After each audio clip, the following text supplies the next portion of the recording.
Hello guys, तो आपका स्वागत है मेरे चैनल लिव फ्रॉम हकला में। हम आज बात करेंगे कैन में जो ऑन गोइंग है, जिसका नाम है Jujutsu Kaisen the culling game part 1। इसके स्टूडियो का नाम है मप्पा और इसके डायरेक्टर हैं गोशोजोनो शोता। इसका एपिसोड 2 आ चुका है और अभी 3 आया, तो हम इसमें दोनों के बारे में बात करेंगे। तो देर न करते हुए हम इसकी स्टोरी पे आते हैं। स्टोरी चालू होती है कि हीरो की सारी टीम टंगन के बार साथ पहुंच गई है और उससे क्वेश्चन पूछ रही है। तब वो उसे सारी स्टोरी एक तरह से कह देती है कि केंजाकू क्या चाहता है और कलिंग गेम में रूल क्या क्या है, और ऐसी बातें होने के बाद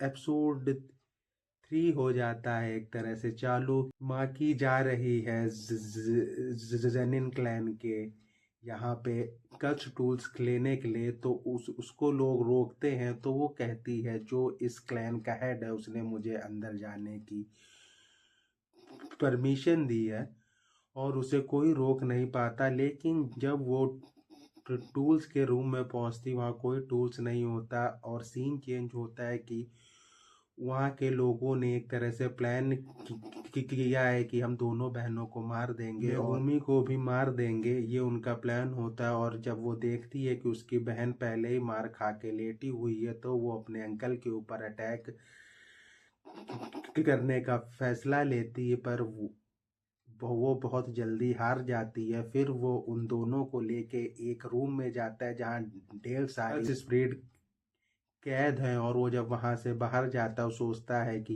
ये सारी स्प्रिट उन्हें मार देंगी, पर उससे पहले उसकी बहन में अपनी जान दे देती है, जिससे माकी की पावर टोजी के आसपास पहुंच जाती है और वो सभी स्प्रिट को मार देती है। और उसके अंकल को एहसास होता है कि वो अब वो बाहर आएगी उसे मारने के लिए, और उसे वो फियर फील होता है और वो पूरी पावर से अटैक करता है, पर वो उसे एक ही बार में मार देती है और फिर आगे जा रही होती है, जिससे क्लैन के बहुत लोग उसे मारने आते हैं और वो सबको बैक टू बैक मार देती है।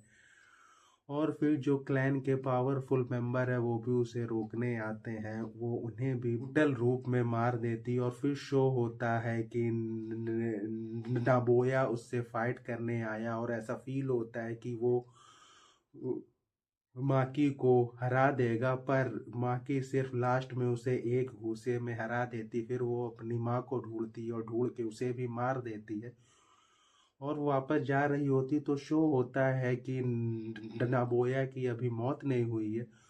वो जा ही रहा होता है कि एक लेडी वहां आती जो वो उसे मार देती, और शो होता है कि जो माकी और मे का अंकल था वही उनका रियल डैड है और यही ये उसकी माँ थी। और फिर जो माकी है वो बाहर जाती है और एपिसोड वहीं खत्म हो जाता है।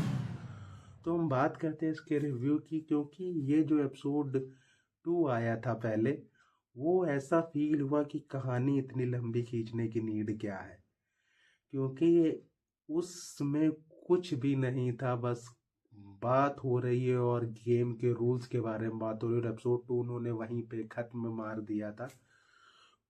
तो लोगों को एपिसोड 3 से बहुत ज़्यादा उम्मीद थी और इन्होंने एपिसोड 3 बहुत ही अच्छा रखा है मैं कहूँगा। और इन्होंने एक चीज़ अच्छी की, ये एपिसोड था 30 मिनट का, क्योंकि मुझे लगता है उन्हें भी मालूम हो गया था लोगों को एपिसोड 2 बहुत फालतू फील हुआ, तो उन्होंने उसका हर्जाना एक तरह से दे दिया एपिसोड 3 में। इसके सीन्स अच्छे थे, इसकी कहानी अच्छी थी। इसकी सबसे अच्छी चीज़ जो मुझे लगा एनिमेशन, और जैसा एनिमेशन जा रहा है, क्योंकि इसमें ऐसे सीन डाले गए हैं स्टार्टिंग में जो फील होता है कि भाई सिनेमेटोग्राफी हो तो ऐसी हो, हर चीज़ अच्छी फील होती है। और इसमें एक जो चीज़ अच्छी हुई या मुझे फील हुई कि जो माकी है उसकी वॉक जो चेंज हुई है और उसका बात करने का स्टाइल, उसका हर चीज़ एकदम इतना ठीक फील होता है कि वो आई है यहाँ कोई चीज़ प्राप्त करने के लिए।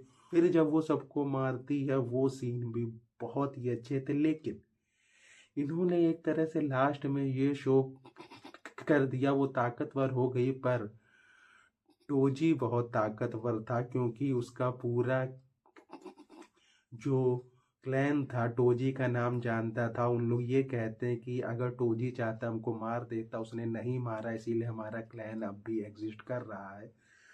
तो ये जो उसके बारे में बातें हुई, ये एक वियर्ड सेंसेशन की फील देती है, ये मुझे सबसे अच्छी चीज़ फील हुई। तो मैं एक चीज़ और कहना चाहूँगा, अब मुझे जानना है कि एपिसोड 4 में ऐसा कि क्या डाल देंगे जो अच्छा ही फील हो जाएगा, क्योंकि एपिसोड जो 3 इतना भयंकर इन्होंने रख दिया है, उसकी उम्मीद मुझे थी नहीं कि इतना भयंकर हो जाएगा और एपिसोड 30 मिनट का होगा और 30 मिनट बोरिंग नहीं फील होंगे। ये सबसे बेस्ट चीज़ थी।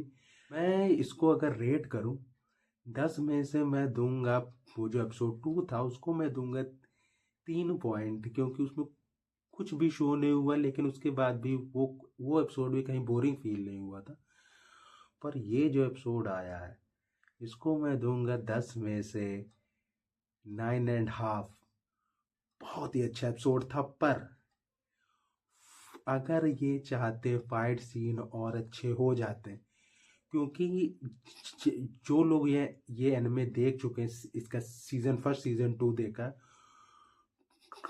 टोजी के जो फाइट सीन थे इससे भयंकर थे। अगर जैसे वो सीन भयंकर थे थोड़ा यहाँ भी डाला होता तो और अच्छा फील होता, इसीलिए मैंने इसके हाफ पॉइंट काटे हैं। तो ये रिव्यू हम इसी के साथ खत्म करते हैं। Bye bye.